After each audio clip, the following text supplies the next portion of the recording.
one of the biggest problems that you can have as a human being is a lack of self-awareness. That is one of the biggest problems that you can have as a human being. And what's crazy about it is, if, let's say there's someone, Fred has no self-awareness. If Fred sees something, if Fred sees someone else doing what he's doing, he immediately sees it's a violation. Yeah. 100%. He's like, oh, wow, could they be doing that? He's thinking violation. Mm-hmm. But when Fred does it himself, he doesn't see it. Mm. He either doesn't see it himself, which means he's totally lacking self-awareness, or he doesn't think other people can see what he's doing. Mm. So you really, truly have to learn to detach. And we talk about how to get that done. We talk about taking a step back. We talk about writing things down.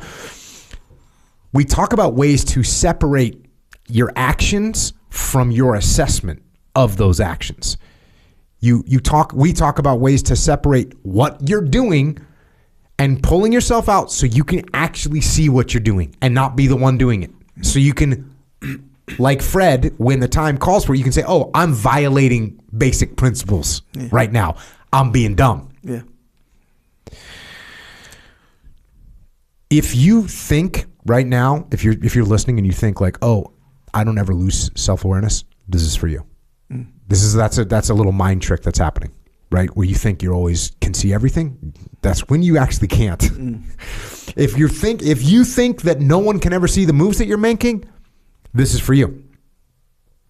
This is for you. If you're right now, you're like, dude, Jocko's a little bit wrong, man. He's a little bit wrong here. Mm. No one can see these moves that I'm making. Mm-hmm. No one can tell that I'm taking care of myself right now. Mm-hmm. If you're thinking that right now, mm-hmm. you're who I'm talking to. Everyone can see it. They can see it. They do see it. Sometimes people can be so unaware that they don't even consider what other people are thinking. They just carry on. Like you see Fred, he's just doing what he's doing. He can't even comprehend that someone else could see it. It's not even part of the equation at all. It's not like, hey, they probably don't see it, or hey, this is what I'm doing, but they can't. No, they don't even recognize that could be a thing. Yeah. I've known people that are that lacking in self-awareness. Mm. So you have to be on the watch for that. We have to be careful. Think about what other people are thinking, right? This is the dichotomy of like, I don't care what anybody else thinks, which is in some ways a really good attitude to have, and in some ways it's a really horrible attitude to have. Mm-hmm. Right? In some ways it's great to say, hey, you know what? I don't care what they think. Yeah. Also, if you think that and you act like that, you're probably being seen by a bunch of people as someone that's looking out for themselves, as someone that's an egomaniac, as someone that they don't want to hang around with. Like, that's what's happening. Yeah. So how are we going to detach?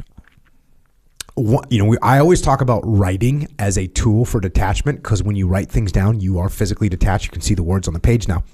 But here's what I want you to write down. I want you to write down your intent when you're doing something. When you're going into a meeting, what's your intent? Your true intent. What is it? Write that thing down. Yeah. Write that thing down. And now, once you've written it down, imagine that you're walking into this meeting and you have that intent printed on your forehead. Yep. That's a good move. You might as well. Yeah. You might as well. Because if you go in there thinking that they're not going to know your intent, they're going to. Now, listen, they might not know your exact intent, but as we say, intent has a smell, and they're damn sure going to smell it. And they know it smells bad. You put some perfume over it, right? Put some, what's the cologne if you're a dude, right? Yeah. Put the cologne, or the deodorant. Sure. Put that on. You can mop that on there. Yeah. And people smell that, and they even still say, no. Yep. When they put the little pine tree, right, in the taxi cab, you get in there, man, it still smells terrible. Yep. Like it smells pine needles and whatever else. Funk. Not good. Funk. Yep. So you can try and cover it up, but you can't. So write down what your intent is, so you can detach from it, so you can see it. And once you see it, know this: that intent that you have, it flows into how you carry yourself. It flows into the way the words come out of your mouth. It's part of you. It's truly part of you, and you can't cover it up. And I've seen people that think they can do this. And it's the lack of self-awareness is horrible. You know, it's like you see someone that has, you ever heard a report from someone that's, I have a great relationship with that person, and the other person literally hates them. Yeah. That's how unaware they are. I have a great relationship with Fred. Fred hates me, despises me, and I think I have a great relationship. That's how bad it gets. So you got to be more suspect of yourself. You got to be more suspect of yourself. You don't sound as cool as you think you do. You don't sound as slick as you think you do, by the way. You really don't.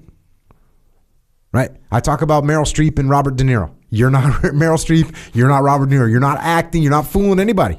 Sure. You aren't that good at acting. Doesn't work. So if you sit down and you write down your intent, and your intent is bad, and if you would feel ashamed to walk into the meeting with your intent written on your t-shirt, hey, my goal in this meeting is to look good in front of the boss so I can get promoted.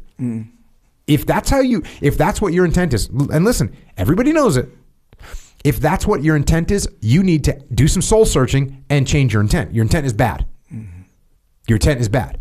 You should change your intent to, okay, I am going to help with the mission. I'm going to put the team first. That's my intent. Now, this is where people get messed up. They get jammed up. Jammed up. Is I think, well, but I really want to get promoted. Okay, so you walk into that meeting with that intent, and guess what? Everyone can see it. No one wants to work with you. Your boss thinks you're an ass kisser. It's all bad. Yeah. If you change your intent, you go, you know what? Okay, I don't care about getting promoted. What I want to do is help the team, put the team first, and accomplish the mission. Imagine you walk in with that on your shirt, and the other teammates go, I put the team first. They see that. They smell it. They go, right on. The boss smells, oh, Jocko really cares about the team. Oh, okay, he really wants to get the mission done. Okay. They smell that. Now they get a positive impression. Now they're like, oh, we want to help. The rest of the teams are like, yeah, we want to help you too. You know what you end up doing? You end up getting promoted. That's the byproduct. Yeah. That's the byproduct of what's going on. So if you're write down your intent, do some soul searching. Don't lie to yourself.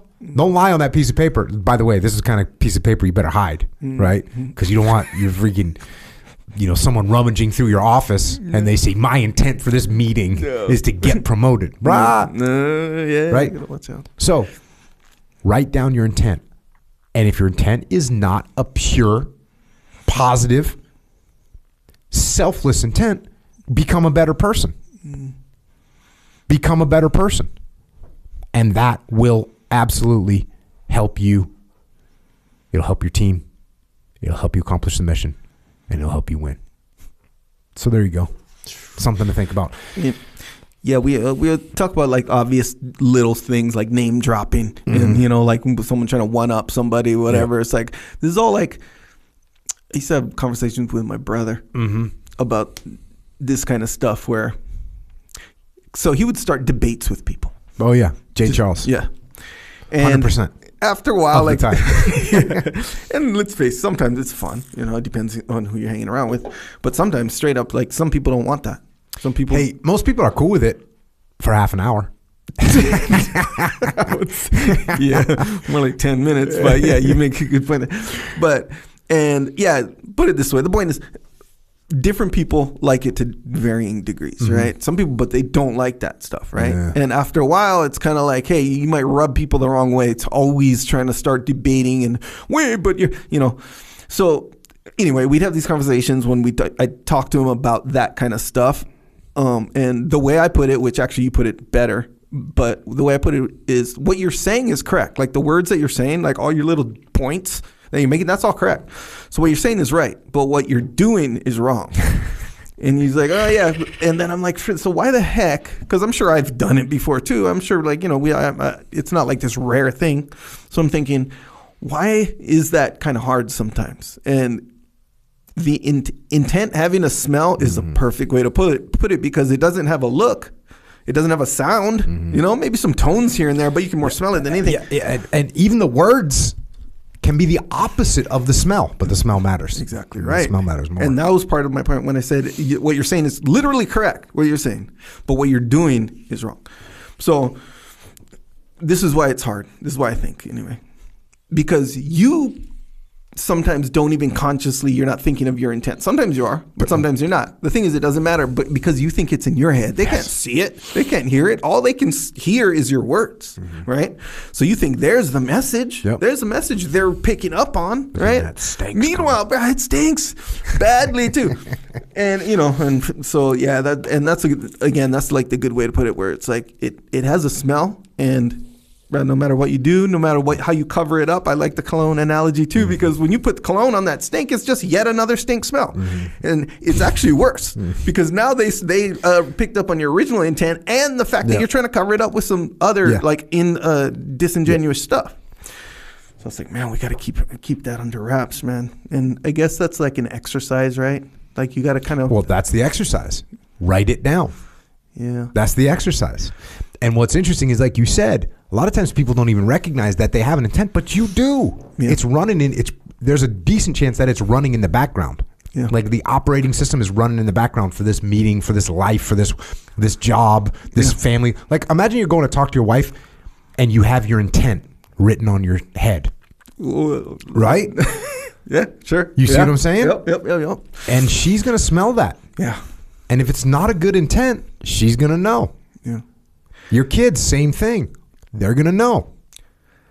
And they're also going to know if you're doing something good. Mm. They're also going to know if you're doing something for the right reason. Yeah.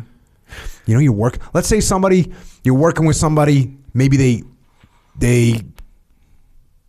they have a relationship, a work relationship with someone else that you don't get along with. Mm. If you're like, well, I'm going to sneak around and, try and make a maneuver. Mm. Everyone's going to smell that. Yeah. But if you're just like, hey man, good to meet you. Yeah. Hey, good to meet you, Fred. Hey, what can I do to support? Yeah. If that's your intent, truly. But if you're like, hey Fred, what can I do to support you? And they're gonna know that, you're just trying to make a maneuver here. No. Don't let that happen. Clean your intent. Be a good human. This will help you. Yeah. This will help you in the long run. These little conniving moves that you're making are not going to help you in the long run. Hey, they might get you that one promotion. Everyone hates you. Right? They might get you that one promotion, but they don't get you the next one. Yeah. You have to leave that company. It's just a disaster. Like Jordan Peterson talks about psychopaths. They have to leave. Yeah. Like they have to live in Detroit. Then they do. And these aren't like, I'm not talking about psychopaths that are murderers. I'm just talking about like the non-murdering psychopaths, people that are just, they're screwing people over and they have to leave. They can only do 9 months in Detroit. Then they got to go to Chicago for 6 months. Then they go to Cincinnati. They got to go from place to place. There's burning bridges everywhere. Yeah. So don't do that. There you go. Yep. That's going to take some practice though, because there are some innocent situations. Like let's say, you want to debate with me? No. I'm saying I believe that you were 100% correct. I'm saying, okay, if you keep it in mind, you'll probably understand that, hey, you might have to really you have to put some effort into this stuff sometimes, because let's say I make some coffee for my wife or whatever. Oh, no. How about this? Let's say I clean the living room or something. I clean it up nice because I know she likes it clean. But let's say she walks by the living room, she didn't even see. I want her to see the clean living room and be happy, but I still want that credit too, So she walks by it, right out the door. And I'm very compelled to flag her down and be like, hey, did you notice the living room I cleaned up? I want that, I want that praise or credit or whatever. Get aggressive with that, like, you know what I mean? Yeah, sure. I've seen situations where people are aggressive about wanting that credit. Yeah. Oh, yeah. By the way, as soon as you're aggressive about wanting the credit is worthless. It's totally worthless. Like when you're like, hey babe, did you see I cleaned the living room? She's like, she's mad. Like you went negative. Right. And again, on the innocent side, it's like I wouldn't approach it, or put it this way. Because as soon as you say, hey babe, didn't you see that's when you wrote your intent on your t-shirt. I wanted credit. Exactly right. But I wouldn't approach her all like, hey, like mad. I would be like in a good way. But still, the intent is kind of but yeah, fully. But the point is, you really want that. Like you want it so it'll come so natural to be like, wait a second, look at the living room, or like, at work, you'd give these examples all the time at work where, this project is turned in and you did like literally half the work, right? And, you advise, which again takes practice, but I agree is ideal to be like, no, you give the credit to your team, right? Even though you did half the work or 3/4 of whatever. But when you're new to your intent when you say that, even though you did have to work, see, sometimes all of it, but the compulsion to like want the credit, right? Especially to like a boss that you really want him to like strong, like respect you and respect your work or whatever. It's strong, and it's not even necessarily evil or malicious. You just like, I want to be represented accurately in the results of this project, kind of a thing, So it's like so natural to be compelled to be like, hey, but then just like I said, once you jump out there and start saying, hey, I want, basically this is what you're doing. What you're saying is correct. Yeah, sure, Echo, you did have to work. Correct. But what you're doing, jumping in the limelight and saying, wait, what about my praise? Because I want my praise too for me. That's what you're doing. It's not correct. Yeah. It's not good. Whenever you try, and that, when you have that feeling, I mean, this is a whole new rabbit hole to go down. Yeah. Because now we're getting resentful. Sure. Right? And once you get resentful, then you go Cain and Abel. And next thing you know, you're killing your brother because you didn't get the credit that you wanted. Sure. Right? Sure. What happens? Yeah. Because your intent is bad. Yeah. Because when Cain made his sacrifice to God, he did it because he wanted to look good. He didn't do it just as a pure sacrifice like Abel did. Abel's like, hey, thank you, God. Here's my sacrifice. Cain was like, here's my sacrifice. Isn't it nice? Can I get a little head nod over here? Big G man. Yep. But no, it was not enough. If he wrote his intent, it would say, I'm making sacrifice to God so that I can go into his light. Abel said, I'm making a sacrifice to God because I want to support him. Not about me. Let me ask you this. Kind of has something to do with it. Maybe think of it. So, bragging, right? Yeah. Bragging. And then there's like humble bragging, right? Which is like kind of that, right? Where it's like they're making anyway. So are there can you brag about something? Is it ever like kind of cool or fine for someone to brag about something, you think, from an ideal standpoint? I think the answer is no. I mean, I'm sure, look, we could parse the world apart and find a place where it makes sense. But I can't really think of one, man. I can't think of one where that gives you credit.